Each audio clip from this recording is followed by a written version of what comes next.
What's up guys, how are you? Hope all are you doing good. So today is our lecture number 14 in the series of C language basics programming. Okay. So in previous lecture we covered the topic that is basically first one is some programs related to pointers. Okay. The next topic that we are covering here is basically the topic is actually in this section we are covering is actually pointer. What is pointer, what is the basic use of pointer, and a little bit about recursion. Okay, so let's start it and try to cover it. Okay, तो अपन ने पिछले lecture में थोड़ा पूरा function के बारे में समझा था कि फंक्शन क्या होता है, कैसे फंक्शन को यूज करते हैं, सारी जो बेसिक प्रोसेस है सब अपन ने समझ ली थी, कैसे क्या कर रहे होते हैं, ये सारी चीज़ें अपन ने देख ली थी. ठीक, आज अब थोड़ा सा ओवरव्यू लेते हैं पॉइंटर की तरफ. ठीक, तो हेडिंग लगाते हैं पॉइंटर. ठीक, तो पॉइंटर क्या होता है सबसे पहले ये समझ लेते हैं. तो पॉइंटर क्या है, बेसिकली जैसे आप एक घर में रह रहे हैं. ठीक, ये आपका घर है. ठीक, ये आपका होम है. ठीक, तो कोई आपको डायरेक्ट आपके पास पहुंच जाए. ठीक, या तो आपको कोई पता दे दे आपके घर का. ठीक, तो आप पहुंच जाएंगे. तो बेसिकली पॉइंटर होता यही है. पॉइंटर क्या करता है, आपके घर का जो पता है वो होल्ड करता है जिस घर में आप रह रहे होते हैं. ठीक, तो पॉइंटर का नोटेशन कैसे करते हैं ये समझ लेते हैं सबसे पहले. तो जैसे अपन ने लिखा int i is equal to 3. ठीक, तो ये क्या हुआ, i हमारा क्या है, यहाँ पे घर हो गया. ठीक, जिसके अंदर कौन रह रहा है, आप रह रहे हैं, यानी जो 3 है वो i नाम के घर के अंदर रह रहा है. ठीक, अब ये जो रह रहा है इसका पता क्या होगा, इसका पता है मान लिया बेसिकली ले लिए जैसे 65524. तो ये इसका हो जाएगा एड्रेस. ठीक, ये हो गया एड्रेस. ठीक, ये हमारा घर है. ठीक, और घर के अंदर रहने वाला कौन सा है, ये घर के अंदर जो रह रहा है वो हमारा ये इसके अंदर रहने वाला व्यक्ति है 3. ओके, तो यही बेसिकली है, एक घर है जिसका पता है हमारा आई से शुरू होता है. ठीक, और उसके बाद में नेक्स्ट चीज़ क्या है कि जो घर के अंदर रह रहा है उसका जो पता है वो है 65524. और अब नेक्स्ट चीज़ इसके बारे में समझते हैं अपन कि पॉइंटर को जब डिक्लेरेशन करते हैं तो क्या क्या वो बता रहा होता है. ठीक, तो जो पहली चीज़ बता रहा होता है, जैसे अपन ने जब ये डिक्लेयर किया तो ये चीज़ पॉइंटर को कंपाइलर को क्या क्या बता रही होगी. तो सबसे पहले तो एक ये मेमोरी स्पेस इसको अलॉट कर देगी, reserve a space in memory to hold integer value. Okay, integer value को होल्ड करने के लिए क्या करेगा, बेसिकली ये एक स्पेस अलॉट कर देगा. आपका जो कंपाइलर है वो एक इंटीजर वैल्यू को होल्ड करने के लिए स्पेस अलॉट करेगा. सेकेंड थिंग क्या कर रहा होगा वो, और उस मेमोरी लोकेशन का नाम क्या दे देगा, आपका जो घर होगा उसका नाम क्या दे देगा, वो आई दे देगा. ठीक, तो इसको ऐसे लिख सकते हैं कि associate the name I with this memory location. Okay, ये चीज़ हो गई. नेक्स्ट चीज़ हमारी है वो क्या है कि अब यहाँ पे ये सारी चीज़ हो गई, एड्रेस हो गया, ये हो गया. अब इसके अंदर क्या होगा, ये 3 वैल्यू को होल्ड करा रहा होगा. ठीक, तो store the value 3 at this location. तो इतना काम कंपाइलर इन 3 एक स्टेप जब आप लिखते हैं तो ये 3 काम एक कंपाइलर कर रहा होता है. ठीक, ये चीज़ अपन समझ लिए कि ऐसे करते हैं 3 एट दिस लोकेशन. नेक्स्ट चीज़ अपन समझते हैं वो ये है कि जैसे जब अपन लिख रहे होते हैं तो इसका बेसिक यूज क्या है. तो अभी मैंने बताया कि अगर आपको डायरेक्ट कोई घर बता दे कि यहाँ पे जाना है या आपको पता दे दे, दोनों तरीके से आप घर को ही पहुँचेंगे. तो यही बेसिकली होता है कि जब आपको एड्रेस देना होता है तो वो एड्रेस आप पॉइंटर की मदद से दे रहे होते हैं. ठीक, तो अब इसमें एक चीज़ सबसे पहले समझने वाली ये है कि एड्रेस को जैसे अगर प्रिंट करना है तो उसका फॉर्मेट स्पेसिफायर क्या होता है। तो अगर आपको एड्रेस प्रिंट करना है तो उसके लिए अपन क्या यूज करेंगे, परसेंटाइल यू यूज करेंगे।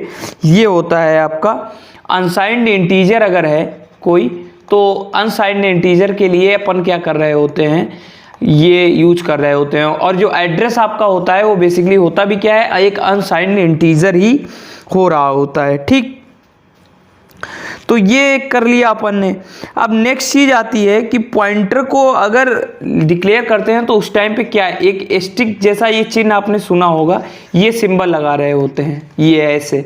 ठीक, तो इसका यूज क्या है, इसका यूज है, इसको बेसिकली बोलते हैं वैल्यू एट एड्रेस। ठीक, ये चीज अपन इसको बोल रहे होते हैं, ये चीज समझ लिए।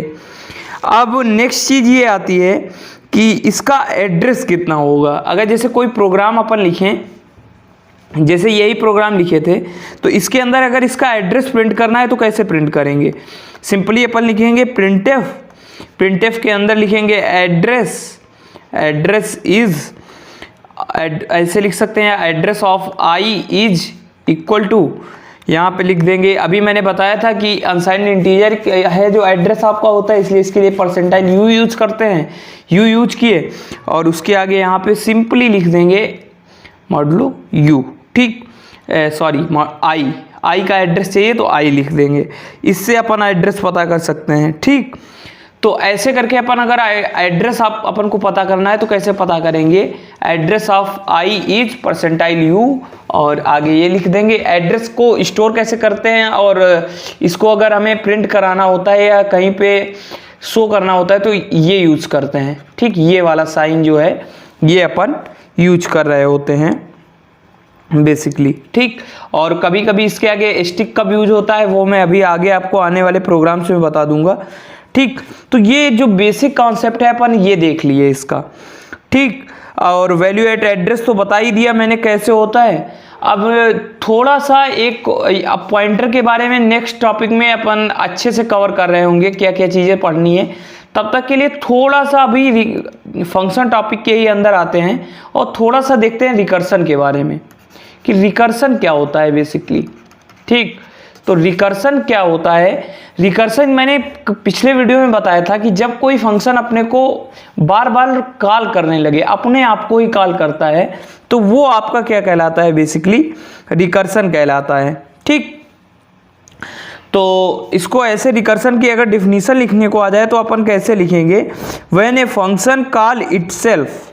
ठीक, व्हेन ऐसे लिखेंगे, when a function call itself then it is known as recursion। Okay, तो रिकर्सन क्या होता है बेसिकली, जब एक फंक्शन अपने आप को बार बार कॉल करता है तो हमारा क्या कहलाता है, रिकर्सन कहलाता है। अब रिकर्सन का कुछ प्रोग्राम अपन देख लेते हैं। जैसे एक प्रोग्राम अपन बनाते हैं, फैक्टोरियल का कल अपन ने प्रोग्राम देखा था। ठीक, वही प्रोग्राम दोबारा लिखते हैं। मेन फंक्शन लिए, इसके अंदर सिंपली लिखे इंट ए एक वेरिएबल, दूसरा फैक्ट बनाए। फैक्ट बनाने के बाद जिस नंबर का चाहिए उसके लिए उसकी वैल्यू को ले लिए, स्कैनफ परसेंटाइल डी, और उसके बाद इसको कर दिए यहाँ से वैल्यू ले लिए। वैल्यू लेने के बाद क्या किए, फंक्शन कॉल किए और उसमें वैल्यू को स्टोर करा लिए फैक्टोरियल के अंदर, फैक्टोरियल ए। ठीक, वैल्यू यहाँ पे पास कर दिए पैरामीटर, और ये पैरामीटर कौन सा होता है मैंने बताया था, ये आपका जो होता है वो एक्चुअल पैरामीटर है। और जो अपन फंक्शन में डिफाइन करेंगे चल के वो क्या होगा, वो हमारा होगा फॉर्मल पैरामीटर, ना कि एक्चुअल पैरामीटर। ओके, ये कर दिए। अब इसके बाद सिंपली वैल्यू प्रिंट करा लेंगे फैक्ट की, जब वैल्यू मिल जाएगी फंक्शन कॉल के बाद में, परसेंटाइल डी फैक्ट। ओके, ये कर दिए। अब कुछ नहीं करना है, सिंपली यहाँ पे सिंपल फंक्शन को भी डिफाइन कर लेते हैं। तो क्या लिखेंगे, फैक्टोरियल, और यहाँ पे ए दिए हैं तो यहाँ पे मान लिया अपन ने दे दिया इंट एक्स। ठीक, ये दे दिए। ये देने के बाद करना क्या है, सिंपली हमको क्या चाहिए, पहली बात तो देखो कैसे कर रहे होंगे, 1 मिनट पहले मैं प्रोग्राम लिख लेता हूँ। Int f is equal to 1 i, ठीक, और शुरू कहाँ से करेंगे, i is equal to x और i is less than or equal to 1 और i माइनस माइनस, ठीक, इतना कर दिए। और उसके बाद f is equal to f into I कर दिए। उसके बाद रिटर्न स्टेटमेंट में फिर से f रिटर्न कर दिए, जो वैल्यू रिटर्न करनी थी अपन को, ठीक। तो अब इसमें हुआ कैसे, देखो सबसे पहले तो यहाँ पे अपन ने फॉर्मल पैरामीटर पास कर दिया, एक वेरिएबल बनाया, f की वैल्यू दे दी 1, i की वैल्यू दे दी, i की वैल्यू को इनिशियलाइज किससे कर दिया, x से। तो मान लिया i की वैल्यू हो गई 5, ठीक। अब ये चेक करेगा यहाँ पे कंडीशन, क्या i की वैल्यू जो है greater than or equal to 1 है, हाँ, कंडीशन हमारी क्या हो गई यहाँ पे, ट्रू हो गई। तो अंदर आएगा, अंदर क्या है, f की वैल्यू 1 थी, 1 से क्या कर दिए, 5 की गुणा कर दिए, क्यों, वो की मल्टीप्लिकेशन किससे करना था, i से करना था, ठीक, ये हो गया। इसके बाद i की वैल्यू डिक्रीज होके क्या हो गई, 4 हो गई। अगली बार भी सेम कंडीशन चेक होगी, किससे मल्टीप्लाई हो जाएगा, 4 से। अब क्या हुआ है, फिर 3 हो गई, तो 3 से मल्टीप्लाई, फिर 2 हुई तो 2 से, और 2 के बाद जब 1 हुई तो 1 से। अब 1 से जैसे लेस जाएगी, कंडीशन आपकी क्या हो जाएगी, फॉल्स हो जाएगी। कंडीशन फॉल हो जाएगी, लूप टर्मिनेट कर जाएगा, और जो वैल्यू है बेसिकली f की 5 इंटू 4 इंटू 3 इंटू 2 इंटू 1, ये आपकी रिटर्न हो जाएगी, ठीक। तो ये चीज़ अपन समझ लीजिए कि ऐसे करते हैं। बेसिक कॉन्सेप्ट यही है कि अब इसके अंदर अब आप लोग ये पूछ सकते हैं कि ये जो किए हैं इसको एक और तरीके से कैसे कर सकते हैं, रिकर्सन की मदद से, ठीक। तो रिकर्सन के लिए कुछ नहीं करना है, अगर यही चीज़ अपन को रिकर्सन की मदद से करनी होती तो देखो कैसे कर रहे होते हैं। यहाँ से इसको लगाए, देखो पूरा फंक्शन वही रहता जितना वो लिखे थे, मेन के फंक्शन के अंदर सारी चीज़ें सेम रहेंगी। अब यहाँ पे जो बनाए थे फंक्शन, बेसिकली ये बनाए थे अपन क्या, फैक्टोरियल, ठीक, फैक्टोरियल बनाए थे। फैक्टोरियल तो वही रहा, इंट x लिख लिए, ठीक, वो सारी चीज़ें सेम। अब अंदर आते हैं, एक नेक्स्ट वेरिएबल f बनाएंगे और कंडीशन चेक करेंगे, if x is equal to 1 तो क्या कर दो, रिटर्न कर दो 1, ठीक। अगर ऐसा नहीं है तो एल्स पार्ट में क्या डाल देंगे अपन, सिंपली डाल देंगे f is equal to x, ये जो x वैल्यू है, सॉरी 1 मिनट, इसको यहाँ से, और x इंटू कर देंगे फैक्टोरियल, ठीक, x माइनस 1, ठीक, ये वैल्यू रिटर्न करा देंगे। तो इस टाइम पर देखो फंक्शन ने अपने आप को दोबारा से कॉल किया एक वैल्यू लेस करके। तो यही चीज अपन रिकर्सन की मदद से करते हैं, जब फंक्शन को एक से ज्यादा बार कॉल करना है और सेम फंक्शन कॉल कर रहे हैं तो वो क्या होता है, बेसिकली रिकर्सन हो रहा होता है, ठीक। तो ये चीज समझिए। अभी इसको, ये फंक्शन कैसे, ये मतलब ये प्रोग्राम कैसे एग्जीक्यूट हो रहा होगा।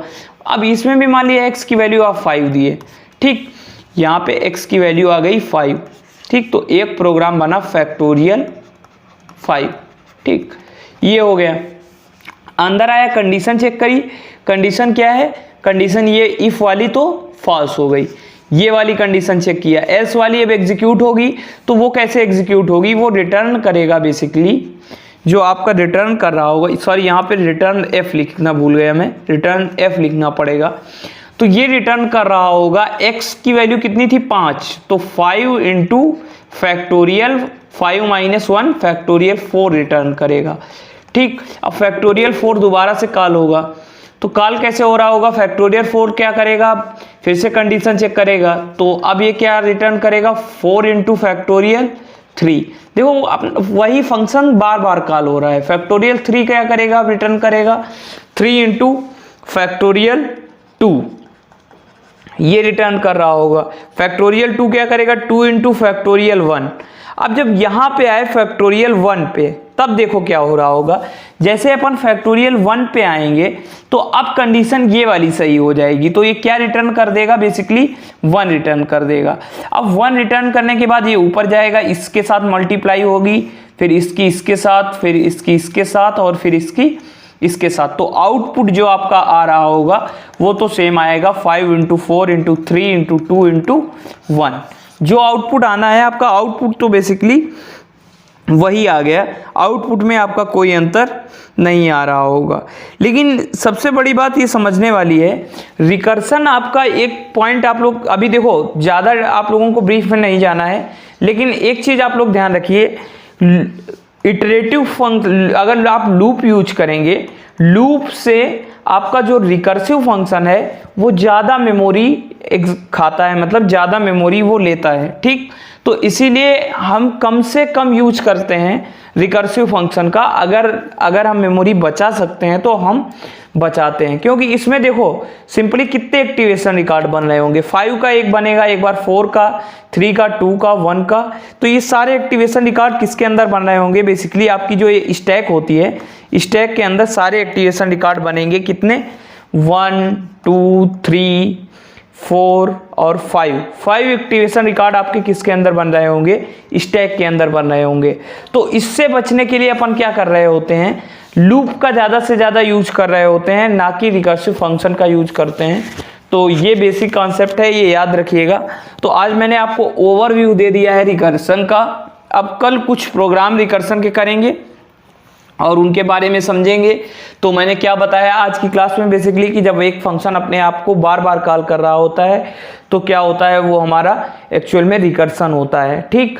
और एक चीज़ और बताई कि रिकर्सन हमारा क्या होता है कि लूप से ज़्यादा मेमोरी ले रहा होता है, इसलिए अपन कम से कम यूज करना चाहते हैं रिकर्सन का, ठीक। तो गाइज ये था आज के वीडियो में, थोड़ा बहुत अपन ने रिकर्सन के बारे में समझ लिया है। कल से अपन कुछ प्रोग्राम करेंगे और समझेंगे रिकर्सन के बारे में, तो उससे परफेक्शन आएगा, क्योंकि कोड से ही परफेक्शन ज़्यादा आता है मेरे हिसाब से, इसलिए मैं कोड आपको ज़्यादा से ज़्यादा करा रहा हूँ, ठीक गाइस। तो आज के वीडियो में इतना ही, मिलेंगे नेक्स्ट वीडियो में और सीखेंगे कुछ अमेजिंग टॉपिक्स।